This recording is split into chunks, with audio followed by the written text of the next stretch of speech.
This is a strange statement that comes from this woman, but it is a tremendous revelation of the fact that God did not arbitrarily destroy the city of Jericho. You see, for 40 years, word had been filtering into Jericho about the people who crossed the Red Sea.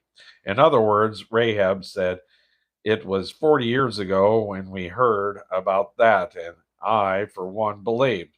Others believed the facts, but they did not believe in God. We never trust, they never trusted the living God. Later on, they heard how God was leading Israel and that he had given them victory on the other side of the Jordan against the Amorites. That Jericho should have profited from the information. Finally, Israel uh, mir- miraculously crossed the Jordan River and parked right outside the door of Jericho. What had God been doing? He had been giving the city an opportunity to believe in Him, to trust Him, and to turn to Him.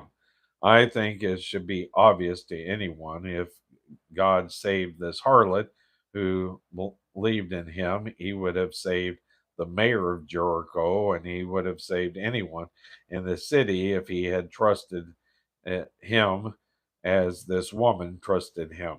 He saw all of them on this basis. He saw them all as sinners. All have sinned and come short of the glory of God. Rahab probably was a more open sinner than the mayor was. I am of the opinion that the mayor's private life would not have stood in inspection. I am sure that was true of many others in that city, but they had ample opportunity to trust God. They had 40 years to decide whether they would believe God, and they did not. If that college professor of mine were still alive, there is a question I would love to ask him. God gave them 40 years to make up their mind whether they would trust him or not. Only one woman made up her mind to trust God, and God saved her. It is obvious that since she was saved, anyone else would uh, have been saved if they had trusted God. Now, if you think 40 years was not quite long enough, do you feel that God probably should have given them 41 or 42 years? My friend, if after 40 years they are not going to believe God, they are not going to believe God. That is long suffering. He is patient. He is not willing that any should perish. Even a harlot who will trust him, God will save. The people of Jericho believed the fact which they heard, but they didn't trust God. If they had, they would have been saved.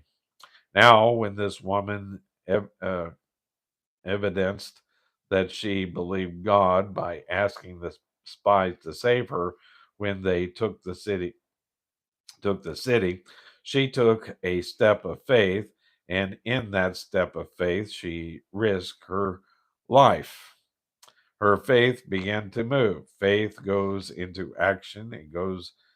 It does not sit on the sidelines. So this woman Rahab perished not with them that believed not, when she had received the spies with peace.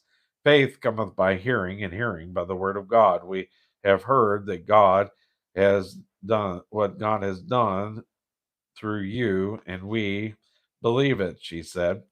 I trust him. I trust him to the extent that I am willing to risk my life. She evidenced the faith that she had.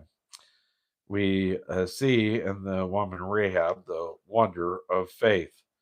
We see that in this lost world, God doesn't view one group of people as so much better than another group of people.